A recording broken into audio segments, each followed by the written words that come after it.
চ্যানেলে নতুন হয়ে থাকেন তাহলে এখনই সাবস্ক্রাইব করুন আর সবার আগে আমাদের আপডেটগুলো পেতে পাশের বেল আইকনে ক্লিক করুন আর এই ভিডিওটি যদি আপনার কাছে ভালো লেগে থাকে তাহলে এখনই লাইক দিন। নবীর সঙ্গে মুসলমানদের আজকের সম্পর্কটা বড্ড ঠুনকো হয়ে দাঁড়িয়েছে। পয়গম্বরের সাথে উম্মতের যেমন সম্পর্ক থাকার দরকার ছিল, আজ আমরা মুসলমানরা সে সম্পর্ক রক্ষা করতে পারিনি বলেই পৃথিবী জোড়া মুসলমানদের কপাল পুড়তে শুরু করেছিল। আজকে যদি আমরা মনে করি আমরা মাথা উঁচু করে জন্মভূমিতে মাথা উঁচু করে ইজ্জতের সঙ্গে বসবাস করব, সর্বপ্রথম দায়িত্ব এবং কর্তব্য হবে আমার আপনার নবীকে চিনে নেওয়া, রসুলের সঙ্গে সম্পর্ক তৈরি করা। একটু জুড়ে বলুন সুবহানাল্লাহ। বুখারী শরীফ যার বাণী, সেই নূর নবী হুজুরে পাক সাল্লাল্লাহু আলাইহি ওয়াসাল্লামকে আজ আমরা সমাজে পরিচয় করে দিতে পারিনি, বরং ধর্মের নামে রসুল সম্পর্কে খানিকটা অহেতুক বাদানুবাদ তৈরি করে রেখেছিল। আজকে সাধারণ মানুষ আমার মতো আলেম ওলামা হুজুরদের দিকে তাকিয়ে আমরা মাদ্রাসায় পড়তে পারিনি, হাদিস কোরআন ভালো জানিনি, রাসূলুল্লাহকে কি করে চিনব? আলেম ওলামাদের কাছ থেকে দ্বীনের জ্ঞান অন্বেষণ করব, ওয়াজ নসিহতের মাধ্যমে রাসূলুল্লাহর প্রকৃত পরিচয়টুকু জেনে নেব। কিন্তু এই রাস্তাটা বড় পিচ্ছিল হয়ে দাঁড়িয়েছে, কণ্ঠকাকীর্ণ কাটা বিছানো পথ হয়ে দাঁড়িয়েছে। আজকে আমরা দুনিয়া জোড়া আলেম ওলামারা কোরআন ও হাদিসের মাধ্যমে এক কথায় রাসূলের পরিচয় সমাজকে বলতে পারিনি। আজও মুসলমান সমাজে হাজারো দ্বন্দ্ব নবীর নামে। আজকের যুগেও মুসলমানদের কাছে একজন আলেম রাসূলুল্লাহকে নূরের বলে যাচ্ছে, তো পরক্ষণে আর একজন আলেম ওলামা রাসূলুল্লাহকে মাটির তৈরি প্রমাণ করার জন্য কোরআন ও হাদিসটাকে মন্থন করে আমাদেরকে তার ব্যক্তিগত মতের দিকে ইশারা করে যাচ্ছে। কেউ বলতেছে রাসূলুল্লাহ হাজির ও নাজির, আবার কেউ শরীয়তের স্পষ্ট কথা সুন্নাতুল জামাতের আকীদা। মানুষকে বোঝাচ্ছে না রাসূল ইলমে গায়েব জানেন না, আল্লাহ রাসূল হাজির ও নাজির নন। এগুলো হলো মহান আল্লাহ পাকের সিফাত। আজকে সমাজে আমরা মোল্লা মৌলভী আলেম ওলামা শিক্ষক হুজুররাই রাসূল সম্পর্কে একটা ধাঁধা তৈরি করে রেখেছি। সাধারণ মানুষ নবীকে কি করে চিনবে বাবা? আর সত্যি আপাত দৃষ্টিতে রাসূলুল্লাহকে চেনাও বড় কষ্টকর। সাধারণ দৃষ্টিতে যদি আপনার নবীকে আপনি চিনতে যান, আপনি গাড্ডায় পড়ে যাবেন, বেঈমান হয়ে যাবেন। 10 বছর 20 বছর মাদ্রাসায় পড়ে কোরআন হাদিসের শিক্ষা গ্রহণ করার পরেও পৃথিবীর জমিনে হাজার হাজার আলেমরা বেঈমান হয়ে গেছে। সাধারণ চোখে রাসূলুল্লাহকে চিনতে যে আপাত দৃষ্টিতে নবীকে যদি দেখতে যান, আপনি দেখবেন প্রিয় নবী রাসূলুল্লাহ সাল্লাল্লাহু আলাইহি ওয়াসাল্লামকে আল্লাহ পাক দুনিয়ার আর 5টা বনি আদমের মতো সাধারণ একজন মানুষ তুল্য করেই পৃথিবীর মাটিতে পাঠিয়েছিলেন। আপনি দেখলে দেখবেন সাধারণ মানুষের যেমন একটা মাথা হয়, আখিরি জামানার পয়গম্বর বিশ্বনবী রাসূলুল্লাহকেও আমার আল্লাহ পাক 2, 3, 4, 5টা মাথা দেননি। সাধারণ মানুষের তুল্য করেই একটা মাথা দিয়ে একটা সাধারণ মানুষের যা অবয়ব হয়, 2টো হাত, 2টো কান, 2টো চোখ, রক্ত মানুষের শরীর, ঠিক এভাবেই রাসূলুল্লাহকে আল্লাহ পৃথিবীর মাটিতে পাঠিয়েছিলেন। কিন্তু আসল চেহারার ভিতরে, দুনিয়াবি এই চেহারার ভিতরে প্রকৃত একজন রাসূলের প্রকৃত পরিচয় অনুধাবন করাটা বড় আজকের যুগে মুশকিল হয়ে দাঁড়িয়েছে। খাঁটি পরিচয় রাসূলুল্লাহ জানতে গেলে 2টো রাস্তা পৃথিবীতে। একটা রাস্তা হলো আপনি সরাসরি রাসূলুল্লাহকে দেখে বুঝে নেবেন আমার নবী কেমন। এই রাস্তাটা চিরতরে আল্লাহ রুদ্ধ করে দিয়েছেন, রাসূলুল্লাহ ওফাত গ্রহণ করেছেন। নবীকে সচকে দেখার মতো এই সুযোগ সাধারণ মুসলমানের আর নেই। দ্বিতীয় রাস্তা যেটা ছিল, রাসূলুল্লাহকে যেসব সাহাবীরা দিব্য চোখে দেখেছেন, দীর্ঘ জীবন নবীর সঙ্গে ছায়ার মতো জীবন কাটিয়েছেন, নবীর সঙ্গে দৈনন্দিন ওঠা বসা করেছেন, তাদের কাছ থেকে রসুলের খাঁটি পরিচয়টাকে শুনে নেওয়া, জেনে নেওয়া। এই দ্বিতীয় রাস্তাটাও পৃথিবীর মুসলমানদের জন্য আল্লাহ বন্ধ করে দিয়েছেন। কারণ নবীকে চোখে দেখা কোন সাহাবী আজকের পৃথিবীতে বেঁচে আছে কেউ দাবি করতে পারবে না। তাহলে আমরা নবী চিনব কি করে? এখন রাসূলুল্লাহকে চেনার তৃতীয় আর একটা রাস্তা আল্লাহ রেখে দিয়েছেন। সে রাস্তাটা হলো কোরআন এবং নবী পাকের জবানে বর্ণিত সহিহ হাদিস পাক। এই দুটোর মাধ্যম দিয়ে বন্ধন করে খুঁজে খুঁজে খাঁটি নবীর পরিচয়টুকু একজন ইমানদারকে বুঝে নেওয়া বর্তমান সময়ে ইমানের বড্ড দাবি। কারণ আমি মুসলমান বলে পরিচয় দেবো বাবা, অথচ আমি আমার নবীকে চিনব না বাবা। ব্যক্তিটা কখনো মুসলমান হতে পারে না। গাদা গাদা ইবাদত করলেও আপনি ইমানদার হতে পারবেন না যতক্ষণ পর্যন্ত খাঁটি নবীকে আপনি চিনতে না পারবেন, নবীর সঙ্গে সম্পর্ক তৈরি করতে না পারবেন। এই কথাটাই আলেম ওলামারা আমাদেরকে বারবার করে শুনিয়েছে। প্রিয় নবী রাসূলুল্লাহ সাল্লাল্লাহু আলাইহি ওয়াসাল্লাম পাক জবানে হাদিস পাকে বলেছেন যে হাদিসটা আমরা হর রকম শুনি বা কিন্তু গুরুত্ব দিতে পারি। আজকে তো হাদিস কোরআনের শিক্ষাগুলো মুসলমানদের কাছে পান্তা ভাতের মতো, ভাজা বাদামের মতো গুরুত্ব হারিয়ে গেছে। আল্লাহ নবী বললেন, লা ইউমিনু আহাদুকুম, পৃথিবীর কেউ কখনো মুসলমান হতে পারবে না ততক্ষণ পর্যন্ত হাত্তা আকুনা আহাব্বা ইলাইহি মিন ওয়ালিদিহি ওয়া ওয়ালাদিহি ওয়ান নাসি আজমাইন। পৃথিবীতে যত তোমার আপনজন প্রিয়জন, বিবি বাচ্চা, আপনজন প্রিয়জন, বন্ধু বান্ধব, যাদেরকে তুমি বড় নিকট বলে বলে করো, আপন মনে মনে করো, দরদি বলে মনে করো, সকলের চাইতে সব ভাইয়ের চাইতে আমি রাসূলুল্লাহ আমাকে যতক্ষণ বেশি করে ভালো না বাসতে পারবে, আমার সঙ্গে বেশি করে জীবন না লাগাতে পারবে, ততক্ষণ খোদার খাতায় ইমানদার বলে গণ্য হওয়া যাবে না। কে বলতেছেন?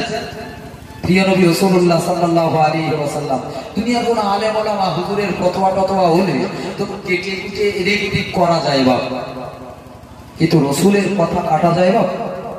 একটু কথা বলেন না বাপ, কখনোই সম্ভব না বাপ। আমি সেই নবীর পরিচয় সম্বলিত গোটা কত মূল্যবান কথা বলবো বাপ, কিন্তু যারা এখনো আশেপাশে রয়েছে তো আমি অনুরোধ করবো বাপ, নবী দিবসের মাস, রবিউল আউয়ালের চাঁদ, তাতে রসুলের জবানে বর্ণিত হাদিসের সবথেকে বড় কিতাব বুখারী শরীফ সম্বলিত আজকের দোয়ার মাহফিল।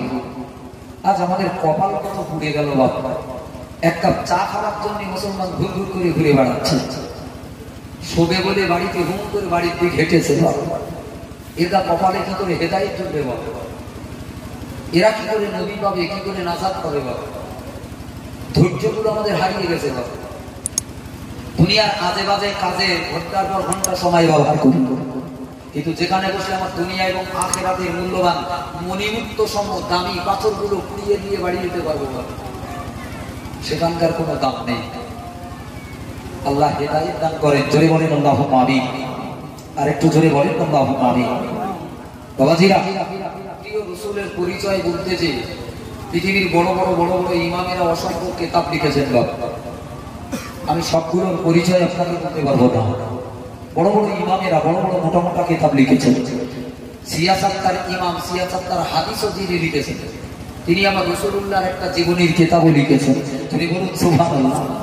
ইমাম ইবনে কাসির পৃথিবী বিখ্যাত কোরআনের তাফসীরের কিতাব লিখেছেন। হাজার হাজার জ্ঞানের পুস্তক যিনি লিখেছেন, আল বিদায়া ওয়ান নিহায়ার মতো কিতাবের মুসান্নিফ যিনি, তিনিও রাসূলুল্লাহর একটা জীবনীর কিতাব লিখেছেন সিরাতে ইবনে কাসির। শুনলে অবাক হয়ে যাবেন বাবা, আমার নবীর পরিচয়গুলো তারা কিভাবে দিয়েছে। আজকের কেন আমরা সেই কেতাবি কথাগুলোকে জাতিটাকে শেখাতে পারিনি। সমস্ত ইমামদের লেখা প্রাচীনতম সিরাতের কিতাবগুলো দেখলে শুরুতেই আপনি একটা হাদিস দেখতে পাবেন, যে হাদিসটা সমাজে অনেক ঝগড়া মিটিয়ে দেবে, নবী সম্পর্কে মানুষের দ্বিধা দ্বন্দ্বগুলো দূর করে দেবে। আমি শুরুতেও পৃথিবীর সিরাতের ইমামদের বর্ণিত তাম পৃথিবীর বড় বড় মোটা মোটা সিরাতের কিতাবে যে হাদিসটা স্পষ্ট সোনার উপরে লেখা, শুরুতে আমি সেই হাদিসটাকে আপনাকে বলতে চাচ্ছি।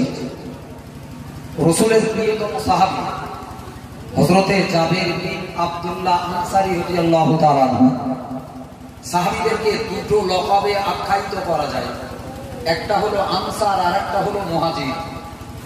মুহাজির কাদেরকে বলে? মক্কা কিংবা বহির্বিশ্ব থেকে যারা হিজরত করে দ্বীন এবং ঈমানের জন্য রাসূলের পাঁচ নবীকে পাওয়ার জন্য মদিনায় যে ঠাঁই পেয়েছিলেন, বাবা থাকলো সংসার, থাকলো দেশ, থাকলো বাড়ি, থাকলো বউ বাচ্চা, নবীকে পাওয়ার জন্য রাসূল মদিনায় তো আমিও মদিনায়, যদি বলুন সুবহানাল্লাহ। এই হিজরত করার কারণে আল্লাহ রাসূলকে পাওয়ার কারণে যারা হিজরত করেছে তাদেরকে হাদিসের পরিভাষায় বলা হয় মুহাজির, হিজরতকারী।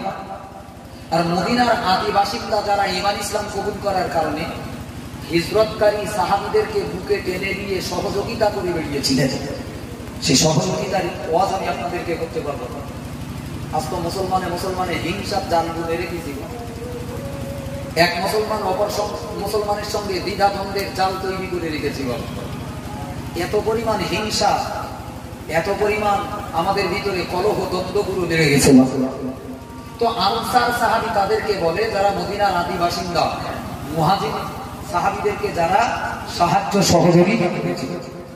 এই সাহাবীটা হলো আনসার সাহাবী জাবের বিন আব্দুল্লাহ, মদিনার আদি বাসিন্দা ছিলেন তিনি, জোরে বলুন সুবহানাল্লাহ, আরো জোরে বলেন না সুবহানাল্লাহ। আল্লাহ আজকে মাহফিলটাকে কবুল করো মাবুদ। আজ আমরা দিন হারা, ঈমান হারা, নবী হারা, আল্লাহ কোথায় গেলে পাবো? আল্লাহ কোথায় খুঁজবো রাসূলুল্লাহকে? আল্লাহ আমাদের যাওয়ার জায়গা নেই মালিক। নবী দিবসের মাসে আজকে জান্নাতের বাগানে বসেছি। আল্লাহ আমাদের ঈমান পুষ্ট হবে, আমল তৈরি হবে, তোমার নবীকে পাবো, তোমার সন্তুষ্টি অর্জন করতে পারবো, এমন কিছু কথা আল্লাহ তুমি আমাদেরকে বলাও এবং শোনাও। জোরে বলুন আল্লাহুম্মা আমিন। আর একটু জোরে বলেন আল্লাহুম্মা আমিন। ভালো করে মনে রাখো, আল্লাহ নবীর সাহাবী জাবের বিন আব্দুল্লাহ, হযরতে জাবের বিন আব্দুল্লাহ রাদিয়াল্লাহু তাআলা আনহু একটা লম্বা হাদিস বর্ণনা করলেন। ও পৃথিবীর মুসলমানেরা, একদিন আমি মদিনার রাস্তা দিয়ে চলতে শুরু করলাম, হঠাৎ করে সামনের কাছে রাসূলুল্লাহকে দেখে ফেললাম। আল্লাহ নবী যেন দাঁড়িয়ে রয়েছে, আমি রাসূলুল্লাহর পাশের কাছে দাঁড়িয়ে গেলাম, আল্লাহ নবীর নিকটে দাঁড়িয়ে গেলাম। আল্লাহ নবীর কাছে দাঁড়িয়ে রাসূলুল্লাহকে বলেছিলাম, ইয়া রাসূলুল্লাহ, ইয়া হাবিবাল্লাহ, ইয়া রাসূলুল্লাহ, ইয়া হাবিবাল্লাহ, বি আবি আনতা ওয়া উম্মি, ইয়া রাসূলুল্লাহ, ইয়া হাবিবাল্লাহ, আমি মা বাপকে ভালোবাসি, তবে মা বাপের চাইতে নবী আমার কাছে বড় প্রিয়। আমার মা বাপকে আপনার পায়ে কুরবান বানিয়ে দিলাম। একটু জোরে বলুন সুবহানাল্লাহ। সাহাবীদের অভ্যাস ছিল এইরকম, নবীর সঙ্গে কথা বলতে গেলেই তারা নবীর ভালোবাসাটুকু আগে বুঝিয়ে দিত। হুজুর, মা বাপের চাইতে সন্তানের কাছে বড় আর কেউ নেই। যত বড় পীর হোক, যত বড় বুজুর্গ হোক, আমার গরিব, আমার মা বাপ আমার কাছে সব থেকে বড় পীর। জোরে বলুন সুবহানাল্লাহ। সমাজে মা বাপের ইজ্জত আছে? এত অসুচিত শুনছি, জাতির কোনো পরিবর্তন আছে?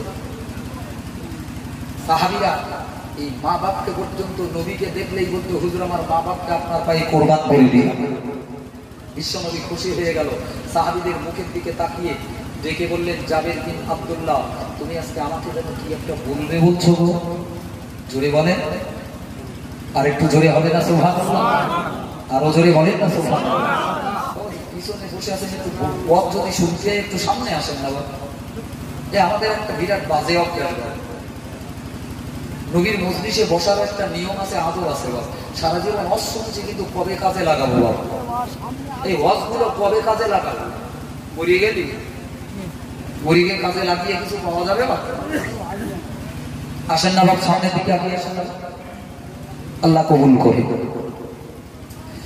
দিনদারি বাংলার ভাই বাপজিরা, যে হাদিস আমি আপনাকে বলছিলাম, হযরত জাবের বিন আব্দুল্লাহ রাদিয়াল্লাহু তাআলা আল্লাহ নবীর পাশে কাছে দাঁড়িয়ে গেছেন, রাসূলুল্লাহকে ডেকে বলেছিলেন, ইয়া রাসূলুল্লাহ, ইয়া হাবিবাল্লাহ, ইয়া রাসূলুল্লাহ, ইয়া হাবিবাল্লাহ, আজ আমি আপনার কাছে জানতে চাই ইয়া রাসূলুল্লাহ, জমিন বানিয়েছেন আল্লাহ, আকাশ বানিয়েছেন আল্লাহ, সারা সৃষ্টি জগৎকে আল্লাহ তৈরি করলেন, বানানে ওয়ালা হলো আল্লাহ, সারা সৃষ্টি জগতের মালিক হলো আল্লাহ, আল্লাহর কোনো অংশীদার নাই, আল্লাহর কোনো শরীক নাই, লা শরীক আল্লাহ, আল্লাহই বানানে ওয়ালা সৃষ্টিকর্তা।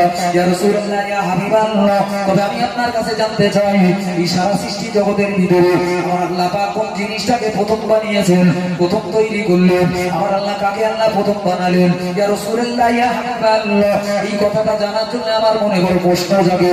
সারা সৃষ্টি জগতের দিকে তাকাই আর আমার মনেই প্রশ্ন জাগে, ইয়া রাসূলুল্লাহ, ইয়া হাবিবাল্লাহ, আমি আপনার কাছ থেকে জানতে চাই, সর্বপ্রথম আমার আল্লাহ কি তৈরি করেছে? একটু জোরে বলুন সুবহানাল্লাহ, আর একটু চিল্লে বলেন না সুবহানাল্লাহ। একদিন দাঁড়িয়ে আল্লাহর ভাই বাপজিরা, সোনার নবী দয়াল নবী বিশ্ব নবী আমার এই জমিনে দাঁড়িয়ে সাহাবীটাকে ডেকে বলেছিলেন, ওগো জাবের বিন আব্দুল্লাহ, কান বাড়িয়ে শুনে রাখো, আমি রাসূলুল্লাহ, আমি হাবিবুল্লাহ তোমাকে বলি, আল্লাহ যখন জমিনটাকে তৈরি করলো না, আসমানটাকে বানালো না, লৌহ করো আরশ কুরসি কোনো কিছুই বানাই নিব, শুধু আল্লাহ আল্লাহ, আল্লাহ ছাড়া সৃষ্টি জগৎ বলতে কিচ্ছু নাই। ওয়ালা নবিয়্যুকা আমি মুহাম্মদ, এমন একজন নবী আল্লাহ তৈরি করলো গো, আখিরি জামানার জমিন, আখিরি নবী করে আল্লাহ প্রেরণ করলো গো, দুনিয়ায় মানুষের লাখো পয়গম্বর আল্লাহ তৈরি করলো, যুগে যুগে আল্লাহ পয়গম্বরেরা এসে দিনের কালেমার দাওয়াত দিয়ে গেল, এক আল্লাহর পরিচয় বলে দিয়ে গেল, তখন নবীরা আখিরি বেলাতে আল্লাহ পাক আমাকে আখিরি সময় আখিরি নবী করে প্রেরণ করলো। কিন্তু জানো না জানো না জানো না গো, আমি মুহাম্মদ রাসূলুল্লাহ, আল্লাহ পাক আমাকে কবে কোন দিন তৈরি করলো?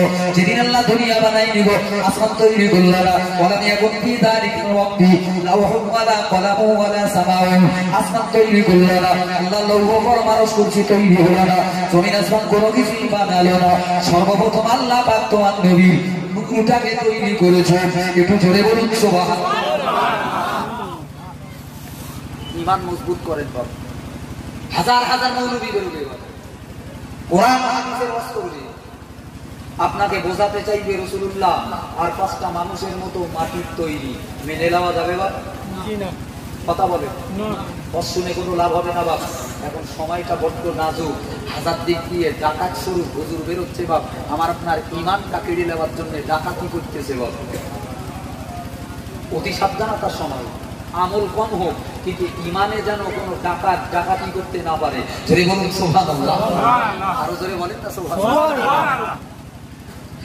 দিনদারি বাংলার ভাই বাপজিরা, ভালো করে মনে রাখুন, আল্লাহ নবী সোনার নবী দয়াল নবী আমার পাক জবানে বললেন, ও সাহাবী কান বাড়িয়ে শুনে রাখো, খবরদার যেন ভুলে যেও না, আমি রাসূলুল্লাহ, আমি হাবিবুল্লাহ। আল্লাহ পাক 570 খ্রিস্টাব্দে মক্কার মরুভূমি এলাকাতে, মক্কার মরুভূমি জঙ্গলি এলাকা, যেখানে আমার মা আমিনা, আমার আব্বা জানে রেখে যাওয়া কুড়ে ঘরে বসবাস করছিলেন। এক শুভ সকালে আল্লাহ পাক আমাকে আমার মায়ের কোলে আর 5টা মানব শিশুরূপে জন্মগ্রহণ করিয়েছেন।